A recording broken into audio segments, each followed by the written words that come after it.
ಇಂದು ಬೆಳಗಿನ ಜಾವ ಸುಮಾರು 1:30ಕ್ಕೆ ನಮ್ಮ ಭಾರತೀಯ ಯೋಧರು POK ಪಾಕ್ ಆಕ್ರಮಿತ ಪ್ರದೇಶದ ಮೇಲೆ ರಫೇಲ್ ಬಳಸಿ ಆಪರೇಷನ್ ಸಿಂಧೂರ್ ಯಶಸ್ವಿಯಾಗಿದೆ. ನಮ್ಮೆಲ್ಲರ ನೆಚ್ಚಿನ ಪ್ರಧಾನಮಂತ್ರಿಗಳಂತ ನರೇಂದ್ರ ಮೋದಿಜಿಯವರಿಗೆ ಮತ್ತು ನಮ್ಮ ಯೋಧರಿಗೆ ಭಗವಂತ ಇನ್ನೂ ಶಕ್ತಿ ಕೊಡಲಿ.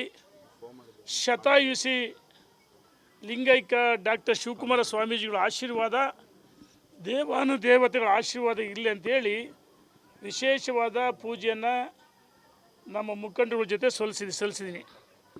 ನಾನು ವಿಶೇಷವಾಗಿ ನಮ್ಮ ನರೇಂದ್ರ ಮೋದಿಯವರಿಗೆ ಮತ್ತು ನಮ್ಮ ವಿಶೇಷವಾಗಿ ಮಹಿಳಾ 2 ಜನ ಅಧಿಕಾರಿಗಳು, lieutenant colonel Sofiya Qureshi, wing commander Vyomika Singh ಮತ್ತು ಯೋಧರಿಗೆ ವಿಶೇಷವಾದ ನಮ್ಮ ಭಾರತೀಯರ ಪರವಾಗಿ ಅಭಿನಂದನೆ ಸಲ್ಲಿಸ್ತೇನೆ. ಏಪ್ರಿಲ್ 22ನೇ ತಾರೀಕು ಪಹಲ್ಗಾಮ್ ಪ್ರವಾಸಿ ತಾಣ, ಕಾಶ್ಮೀರದ ಪ್ರವಾಸಿ ತಾಣದ ಸಹಸ್ರಾರು ಜನ ಪ್ರವಾಸಿಗರು ಆ ಸೌಂದರ್ಯವನ್ನು ವೀಕ್ಷಣೆ ಮಾಡಲು ಕುಟುಂಬ ಸಮೇತ ತೆರಳಿದ್ರು. ಏನು 370ನೇ ವಿಧಿ ರದ್ದು ಮಾಡಿ ಮೇಲೆ ಕಾಶ್ಮೀರದಲ್ಲಿ ಶಾಂತಿ ನೆಲೆಸಿತ್ತು. ಹಾಗೆ ಸಾಕಷ್ಟು ಜನ ಪ್ರವಾಸಿಗರು ಆ ಸೌಂದರ್ಯವನ್ನು ಸವಿಯೋದಕ್ಕೆ ತೆರಳಿದರು. 26 ಜನರ ಮೇಲೆ, ನಮ್ಮ ಅಮಾಯಕ ಯೋಧರ ಮೇಲೆ ತಮ್ಮ ಪತ್ನಿ, ತಮ್ಮೆಲ್ಲ ಈ 26 ಜನ ಯೋಧರ ಪತ್ನಿ, ಅವರ ಮಕ್ಕಳು, ಕುಟುಂಬದ ಸದಸ್ಯರ ಎದುರಿಗೆ ಯಾವ ಕಾಶ್ಮೀರದ ಜಿಹಾದಿ ಭಯೋತ್ಪಾದಕ ಗುಂಡಾಗಳು ಬರ್ಬರ ಹತ್ಯೆಯನ್ನು ಮಾಡಿದರು. ಏಪ್ರಿಲ್ 22ನೇ ತಾರೀಕು ನರೇಂದ್ರ ಮೋದಿ ಸೌದಿ ಅರೇಬಿಯಾದ ಪ್ರವಾಸ ರದ್ದು ಮಾಡಿ ಕೇಂದ್ರದ ಉನ್ನತ ಮಟ್ಟದ ಸಚಿವ ಸಂಪುಟ ಸದಸ್ಯರು ಮತ್ತು ವಾಯುಸೇನಾ, ಭೂಸೇನಾ, ನೌಕಾಪಡೆ ಮುಖ್ಯಸ್ಥರ ಜೊತೆ ಸಭೆಯನ್ನು ಮಾಡಿ ಯಾವ ರೀತಿ ಪ್ರತೀಕಾರವಾಗಿ ದಾಳಿಯನ್ನು ಮಾಡಬೇಕು ಪಾಕಿಸ್ತಾನ ಮೇಲೆ ಅಂತೇಳಿ ಚರ್ಚೆಯನ್ನು ಮಾಡಿದರು. ಚರ್ಚೆ ಮಾಡಿದ ಜೊತೆಗೆ ಬಿಹಾರದಲ್ಲಿ ನರೇಂದ್ರ ಮೋದಿಯವರು ಪ್ರತೀಕಾರವಾಗಿ ತಕ್ಕ ಉತ್ತರವನ್ನು ಕೊಡ್ತೀವಿ, ಓಡ್ಶಾಡ್ ಹೊಡಿತೀವಿ, ನಮ್ಮ ಭಾರತೀಯರ ಅಮಾಯಕರನ್ನ ಬರ್ಬರ ಹತ್ಯೆ ಮಾಡಿದರೆ, ನರಮೇಧ ಹತ್ಯೆ ಆಗಿದೆ, ಅದಕ್ಕೆ ಪ್ರತೀಕಾರವಾಗಿ ದಾಳಿಯನ್ನು ಮಾಡ್ತೀವಿ ಅಂತೇಳಿ ನರೇಂದ್ರ ಮೋದಿಯವರು ಸಂಕಲ್ಪ ಮಾಡಿದರು. 16 ಸಾರಿ ಹೇಳಿದರು. ಅದಕ್ಕೆ ಪ್ರತೀಕಾರವಾಗಿ ನಮ್ಮ ಯೋಧರು ನೋಡಿ, ಇಲ್ಲಿ ನಮ್ಮ ನರೇಂದ್ರ ಮೋದಿ, ರಾಜನಾಥ್ ಸಿಂಗ್, ಅಮಿತ್ ಶಾ, ಜೈಶಂಕರ್ ಅವರು ಅಧಿಕಾರಿಗಳ ಜೊತೆ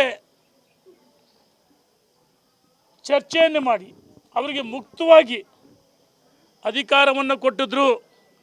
ಅದರ ಪ್ರತಿಫಲ 9 ಉಗ್ರರ ಅಡಗುದಾಣಗಳು, 9 ಉಗ್ರರ ಅಡಗುದಾಣಗಳ ಮೇಲೆ ದಾಳಿ ಮಾಡಿ 100ಕ್ಕೂ ಹೆಚ್ಚು ಉಗ್ರರನ್ನು ಯಾವ ನಮ್ಮ ಮಹಿಳೆಯರ ತಿಲಕ ಸಿಂಧೂರವನ್ನು ಅಳಿಸಿದ್ರು, ಅದೇ 2 ಜನ ಮಹಿಳೆಯರಿಂದ ಆಪರೇಷನ್ ಸಿಂಧೂರ ಆಗಿದೆ. ನಾನು 2 ಜನ ಮಹಿಳಾ ಅಧಿಕಾರಿಗಳನ್ನು ಅಭಿನಂದಿಸ್ತೀನಿ. ನರೇಂದ್ರ ಮೋದಿಯವರು ಮುಕ್ತವಾಗಿ ಅಧಿಕಾರ ಸ್ವಾತಂತ್ರ್ಯ ಕೊಟ್ಟಿದ್ರು, ಫ್ರೀ ಹ್ಯಾಂಡ್ ಕೊಟ್ಟಿದ್ರು ಮುಕ್ತವಾಗಿ. ಅದಕ್ಕೋಸ್ಕರ ನಾನು ಅಭಿನಂದಿಸ್ತಿದ್ದೀನಿ. ನಾನು ಕಾಂಗ್ರೆಸ್ಸಿನ ಮುಖಂಡರಿಗೆ ಕೇಳೋಕ್ಕೆ ಇಚ್ಛೆ ಪಡ್ತೀನಿ, ಒಂದು ಕಡೆ ಕೇಂದ್ರದ ನಿರ್ಧಾರಕ್ಕೆ ಬದ್ಧ ಅಂತ ಒಂದು ಕಡೆ ನೀವು ಹೇಳ್ತೀರಿ, ಇನ್ನೊಂದು ಕಡೆ ವಿಭಿನ್ನವಾದ ಹೇಳಿಕೆಗಳು ನರೇಂದ್ರ ಮೋದಿಯವರ ವಿರುದ್ಧವಾಗಿ, ಕೇಂದ್ರ ಸರ್ಕಾರ ವಿರುದ್ಧವಾಗಿ ವ್ಯತಿರಿಕ್ತವಾದ ಹೇಳಿಕೆಗಳನ್ನು ಕೊಡ್ತಾ ಇದ್ದೀರಿ. ಸಿದ್ದರಾಮಯ್ಯನವರು ಯುದ್ಧ ಅನಿವಾರ್ಯ ಅಲ್ಲ, ಶಾಂತಿ ಅಂತ ಹೇಳಿದರು. ಯಾವಾಗ ಈ ದೇಶದ ಜನ ಚೀಮಾರಿ ಹಾಕಿದ ಮೇಲೆ ಇಲ್ಲ ಯುದ್ಧ ಮಾಡೋಕ್ಕೆ ನಮ್ಮದೇನು ಅಭ್ಯಂತರ ಇಲ್ಲ ಹೇಳಿಕೆಯನ್ನು ಕೊಟ್ಟರು. ಯಾವ ಮಲ್ಲಿಕಾರ್ಜುನ ಖರ್ಗೆ ಅವರು ನಿನ್ನೆ ದಿವಸ ರಾಂಚಿಯಲ್ಲಿ ವಿಭಿನ್ನವಾದ ಹೇಳಿಕೆಯನ್ನು ಕೊಟ್ಟಿದ್ದಾರೆ. ನರೇಂದ್ರ ಮೋದಿಯವರಿಗೆ 3 ದಿವಸ ಮುಂಚೆನೇ ಮಾಹಿತಿ ಇತ್ತು, ಅದಕ್ಕೋಸ್ಕರ ಅವರ ಪ್ರವಾಸವನ್ನು ಮುಂದೂಡಿದರು ಕಾಶ್ಮೀರ. ಅರೆ ಮಲ್ಲಿಕಾರ್ಜುನ ಖರ್ಗೆ ಅವರೇ, ಹಿರಿಯರು ನೀವು, ಕೇಂದ್ರ ಸಚಿವರ ಅಂಥವರು, ಭಾಳಷ್ಟು ವರ್ಷಗಳ ಕಾಲ ರಾಜಕಾರಣದಲ್ಲಿ ಇದ್ದಂಥವ್ರು, ಅಧಿಕಾರ ಮಾಡಿದಂಥವ್ರು, ಒಬ್ಬ ಜವಾಬ್ದಾರಿ ಸ್ಥಾನದಲ್ಲಿರ್ತಕ್ಕಂಥ AICC ಅಧ್ಯಕ್ಷರು ಬಾಯಲ್ಲಿ ವಿಚಿತ್ರವಾದ ಮಾತುಗಳು. ನಿನ್ನೆ ದಿವಸ ಹಿಂದೆ ಇದೇ ಸರ್ಜಿಕಲ್ ಸ್ಟ್ರೈಕ್ ಬಗ್ಗೆ, ಬಾಲ್ಕೋಟ್ ದಾಳಿ ಬಗ್ಗೆ ಕಾಂಗ್ರೆಸ್ನವರು ಸಾಕ್ಷ್ಯಚಿತ್ರ ಬಿಡುಗಡೆ ಮಾಡಲಿ ಅಂತ ಹೇಳಿದರು.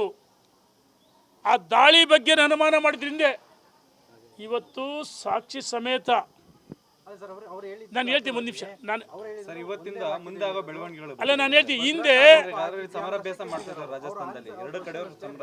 ಈಗ ನಾನು ಒಂದು ನಿಮಿಷ ಹೇಳ್ಬಿಡ್ತೀನಿ.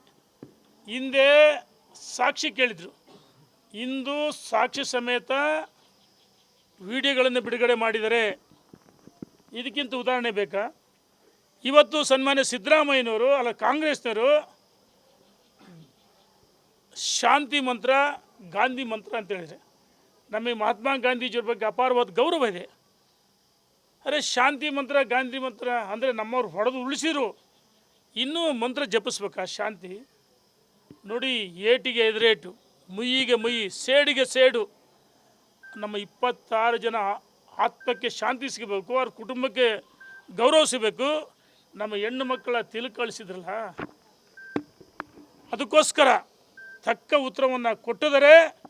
ನಾನು ಕೇಳ್ತೀನಿ ಕಾಂಗ್ರೆಸ್ಸಿನ ಮುಖಂಡರಿಗೆ, ನಿಮ್ಮ ಸೋಷಿಯಲ್ ಮೀಡಿಯಾದಲ್ಲಿ ಶಾಂತಿ ಮಂತ್ರ, ಗಾಂಧಿ ಮಂತ್ರ ಬೇಕಂತ ಕೇಳ್ತಿರಲ್ಲ, ನಿಮ್ಮ ಕುಟುಂಬದ ಸದಸ್ಯರಿಗೆ ಬರ್ಬರ ನರಮೇಧ ಹತ್ಯೆ ಮಾಡಿದ್ರು ನೀವು ಶಾಂತಿ ಮಂತ್ರ ಜಪಿಸ್ತೀರಾ? ಸಿದ್ದರಾಮಯ್ಯನವರೇ, ನೀವೇ ಕಾಶ್ಮೀರಕ್ಕೆ ಹೋಗಿದ್ರು, ನಿಮ್ಮ ಹೆಸರು ಕೇಳಿ ಸಿದ್ದರಾಮಯ್ಯ, DK ಶಿವಕುಮಾರ್ ಅಂತ ಹೆಸರು ಕೇಳಿದರೆ ನಿಮ್ಮನ್ನು ಅಲ್ಲೇ ಗುಂಡಿಟ್ಟು ಹೊಡಿತಿದ್ರು ನೀವು ಹಿಂದೂಗಳು ಅಂತೇಳಿ. ಇದಕ್ಕಿಂತ ಬೇಕಾ ಸಾಕ್ಷಿಗಳು ನಿಮಗೆ ಸಿದ್ದರಾಮಯ್ಯನವರೇ, ಕಾಂಗ್ರೆಸ್ಸಿನ ಮುಖಂಡರುಗಳಿಗೆ? ಈಗಲಾದರೂ ದೇಶ ಒಂದು ನೋಡಿ. ಅಲ್ಲಿ ಪಾಕಿಸ್ತಾನದ ರಕ್ಷಣಾ ಸಚಿವ ಒಂದು ಕಡೆ ಹೇಳ್ತಾರೆ, ಅಲ್ಲಿಯ ಮಾಜಿ ಸಚಿವ ಬಿಲಾಲ್ ಭುಟ್ಟೋ ರಕ್ತ ಕ್ರಾಂತಿ ಆಗುತ್ತೆ ಅಂತ ಹೇಳ್ತಾರೆ. ಈ ರೀತಿ ಅವ್ರಿಗೆ ಹೇಳಿಕೆ ಕೊಟ್ಟರೆ ನಾವೆಲ್ಲ ಭಾರತೀಯರು, ಭಾರತದಲ್ಲಿರ್ತಕ್ಕಂಥ 146 ಕೋಟಿ ಜನ ಇವತ್ತು ಒಟ್ಟಾಗಿ ಒಂದಾಗಿ ಪಾಕಿಸ್ತಾನ ವಿರುದ್ಧ ಹೋರಾಟ ಮಾಡಬೇಕಾಗಿದೆ. ನರೇಂದ್ರ ಮೋದಿಯವರ ಸರ್ಕಾರಕ್ಕೆ ರಾಜಕಾರಣ ಬಿಡಿ, ಕೀಳು ಮಟ್ಟದ ರಾಜಕಾರಣ ಬೇಡ, ಚುನಾವಣೆ ಬಂದ ರಾಜಕಾರಣ ಮಾಡೋಣ. ಕೀಳು ಮಟ್ಟದ ರಾಜಕೀಯವನ್ನು ಬಿಟ್ಟು ಕೀಳು ಮಟ್ಟದ ರಾಜಕೀಯ ಭಾಷೆಗಳನ್ನು ಬೆಳೆಸದೆ ಒಟ್ಟಾಗಿ ಒಂದಾಗಿ ನರೇಂದ್ರ ಮೋದಿಯವ್ರ ಜೊತೆಗೆ, ಕೇಂದ್ರ ಸರ್ಕಾರ ಜೊತೆಗೆ ನಿಲ್ಲಬೇಕಂತೇಳಿ ಒತ್ತಾಯ ಮಾಡ್ತೀನಿ. ಇದ್ರ ಜೊತೆಗೆ ಕಾಂಗ್ರೆಸ್ನವರಿಗೆ ಈಗಾಗಲೇ ದೇಶದಲ್ಲಿ ಅಡ್ರೆಸ್ ಇಲ್ಲ. ನಿಮ್ಮಲ್ಲಿರ್ತಕ್ಕಂಥ ಜಮೀರ್ ಅಹ್ಮದ್ ಅಂದು ಮೊನ್ನೆ ಅಲ್ಲಲ್ಲಿ ಕಡಿದ್ರು, ನಾನು ಹೋಗ್ತೀನಿ ಯುದ್ಧಕ್ಕೆ, ಆತ್ಮಹತ್ಯೆ ಬಾಂಬ್ ಕಟ್ಕೊಂಡು ಹೋಗ್ತೀನಿ. ಮಿಸ್ಟರ್ ಜಮೀರ್ ಅಹ್ಮದ್, ಯಾರು ಭಾರತ್ ಮಾತಕ್ಕೆ ಅಂತ ಕೂಗಿದರ ಪರವಾಗಿ ನೀವಿಲ್ಲ. ಪಾಕಿಸ್ತಾನ್ ಜಿಂದಾಬಾದ್ ಅಂತ ವಿಧಾನಸೌಧ 3ನೇ ಮಾಡಿಯಲ್ಲಿ ಕೂಗಿದಾಗ ನಿನ್ನ ಪೌರುಷ ಎಲ್ಲೋಗಿತ್ತಪ್ಪ? DJ ಹಳ್ಳಿ KG ಹಳ್ಳಿ ಘಟನೆ ನೀವೇ ತಾನೇ ಪ್ರಚೋದನೆ ಅಷ್ಟೇ. ನಾನು ಹೇಳೋದು ಕುಕ್ಕರ್ ಬಾಂಬ್ ಬ್ಲಾಸ್ಟರ್ ಬ್ರದರ್ಸ್ ಅನ್ನೋದು ಪಾಕಿಸ್ತಾನ್ ಜಿಂದಾಬಾದ್ ಅನ್ನೋರಿಗೆ ಮನ್ನಣೆ ಕೊಡೋದು ಕಾಂಗ್ರೆಸ್ನವ್ರು ಬಿಡಬೇಕು. ನಿಮ್ಮ ಪ್ರಚೋದನೆ ಹೇಳಿಕೆ ನಿಲ್ಲಿಸಬೇಕು. ನಾವು ಭಾರತೀಯರು. ನಾನು ಇದ್ರ ಜೊತೆಗೆ ಅಲ್ಪಸಂಖ್ಯಾತ ಧರ್ಮಗುರುಗಳಿಗೆ ಕೇಳ್ತೀನಿ, ಪಾಕಿಸ್ತಾನದಲ್ಲಿರ್ತಕ್ಕಂಥ ಧರ್ಮಗುರುಗಳು ಹೇಳ್ತಾರೆ ನಮಗೆ ಭಾರತ ಪರವಾಗಿ ನಿಲ್ತೀವಿ, ನಮಗೆ ನರೇಂದ್ರ ಮೋದಿ ಅಂತ ನಾಯಕತ್ವ ಬೇಕು, ಭಾರತ ಅಂತ ಅವ್ರ ಜೊತೆ ನಿಲ್ತೀವಿ ಅಂತ ಹೇಳಿದ್ರೆ ಏನು ವಿಶ್ವದ ಎಲ್ಲ ರಾಷ್ಟ್ರಗಳು ಒಟ್ಟಾಗಿ ಒಂದಾಗಿ ಭಾರತಕ್ಕೆ ಬೆಂಬಲವನ್ನು ಕೊಡ್ತವೆ. ಚೈನಾ, ಟರ್ಕಿ ಎರಡು ದೇಶ ಬಿಟ್ಟರೆ ಇನ್ನೆಲ್ಲ ದೇಶಗಳು ಬೆಂಬಲವನ್ನು ಕೊಡ್ತಾರೆ. ನಾವೆಲ್ಲ ಭಾರತೀಯರು, ಅಲ್ಪಸಂಖ್ಯಾತ ಧರ್ಮಗುರುಗಳು, ಮುಸ್ಲಿಂ ಮಸೀದಿಯ ಮುಖ್ಯಸ್ಥರುಗಳು ಭಾರತ್ ಮಾತೆಗೆ ಜೈ ಅನ್ಬೇಕು. ಪಾಕಿಸ್ತಾನ್ ಜಿಂದಾಬಾದ್ ಯಾರು ಹೇಳ್ತಾರೆ ಅವರ ದೇಶದ್ರೋಹಿಗಳು. ಹಾಗಾಗಿ ನಾವೆಲ್ಲ ಭಾರತೀಯರು ನರೇಂದ್ರ ಮೋದಿಯವರು ಕೇಂದ್ರ ಸರ್ಕಾರ ಜೊತೆಗೆ ನಿಲ್ಲಬೇಕು. ಯೋಧರಿಗೆ ನಾವು ಆತ್ಮಸ್ಥೈರ್ಯ ತುಂಬಬೇಕಂತೇಳಿ ಅದಕ್ಕೋಸ್ಕರ ಶತಾಯುಷಿ ಡಾಕ್ಟರ್ ಶಿವಕುಮಾರ ಸ್ವಾಮೀಜಿಗಳು ಲಿಂಗೈಕ್ಯರು, ಅವರಲ್ಲಿ ಒಂದು ಪವಾಡ ಪುರುಷರು, 111 ವರ್ಷ ಬಾಳಿದ್ದರು. ಅದಕ್ಕೋಸ್ಕರ ಅವರ ಗದ್ದುಗೆಗೆ ವಿಶೇಷವಾದ ನಾನು ನಮ್ಮ ಮುಖಂಡರು ಪೂಜೆಯನ್ನು ಸಲ್ಲಿಸಿದ್ವಿ. ನಮ್ಮ ನರೇಂದ್ರ ಮೋದಿಯವರಿಗೆ ಯೋಧರಿಗೆ ಶಕ್ತಿ ತುಂಬಲಿ. ನಮ್ಮ ಮಹಿಳೆಯರ ತಿಲಕವನ್ನು ಅಳಿಸಿದ್ರು. ಅದೇ ಇವತ್ತು ಪಾಕಿಸ್ತಾನದಲ್ಲಿ ಪಾಕ್ ಆಕ್ರಮಿತ ಪ್ರದೇಶಕ್ಕೆ ದಾಳಿ ಮಾಡಿ 100ಕ್ಕೂ ಹೆಚ್ಚು ಜನ ಭಯೋತ್ಪಾದಕ ಉಗ್ರಗಾಮಿಗಳ ಜಿಹಾದಿ ಗುಂಡಾಗಳ 9 ಅಡಗುದಾಣಗಳನ್ನು ಧ್ವಂಸ ಮಾಡೋಕ್ಕೆ ವಿಶೇಷವಾದ ಪೂಜೆ ಸಲ್ಲಿಸಿ ನರೇಂದ್ರ ಮೋದಿಯವರಿಗೂ ಮತ್ತು ನಮ್ಮ 2 ಜನ ಮಹಿಳಾ ಅಧಿಕಾರಿಗಳು ಯೋಧರಿಗೆ ನಾನು ಧನ್ಯವಾದ ಸಲ್ಲಿಸ್ತೇನೆ. ನೋಡಿ, ಈಗ ಆಂತರಿಕ ವಿಚಾರ ನನಗೆ ಬೇಕಾಗಿಲ್ಲ. ಅಲ್ಲ, ಒಂದು ನಿಮಿಷ. ಈಗ ನಮ್ಮ ಮುಂದೆ ಒಂದು ಸವಾಲಿದೆ. ನಾವು ಭಾರತೀಯರು, ಭಾರತ ಮಾತೆಯ ಮಕ್ಕಳು ಒಟ್ಟಾಗಿ ಒಂದಾಗಿ ಪಾಕಿಸ್ತಾನ ವಿರುದ್ಧ ಧ್ವನಿ ಎತ್ತಬೇಕಂತೇಳಿ ನಾನೇ ಮಾತಾಡಿ, ಈಗ ಯಾರೋ ಕೆಲಸಕ್ಕೆ ಬರೆದ ವ್ಯಕ್ತಿ ಬಗ್ಗೆ ಮಾತಾಡಿದರೆ ಇದು ಡೈವರ್ಟ್ ಆಗುತ್ತೆ. ಹಾಗಾಗಿ ನಮ್ಮ ಉದ್ದೇಶ ಎಲ್ಲ ಒಂದೇ. ನಾವೆಲ್ಲ ಭಾರತೀಯರು, ಭಾರತೀಯ ಮಾತೆ ಮಕ್ಕಳು ಒಟ್ಟಾಗಿ ಗಟ್ಟಿಯಾಗಿ ನರೇಂದ್ರ ಮೋದಿಯವರಿಗೆ, ನಮ್ಮ ಯೋಧರಿಗೆ ಬೆಂಬಲವನ್ನು ಕೊಡಬೇಕು. ಅದಕ್ಕೋಸ್ಕರ ವಿಶೇಷವಾದ ಪೂಜೆಯನ್ನು ಸಲ್ಲಿಸಿದ್ದೀವಿ. ಬಲೋ ಭಾರತ್ ಮಾತಾ ಕಿ ಜೈ, ಬಲೋ ಭಾರತ್ ಮಾತಾ ಕಿ ಜೈ, ಬಲೋ ಭಾರತ್ ಮಾತಾ ಕಿ ಜೈ.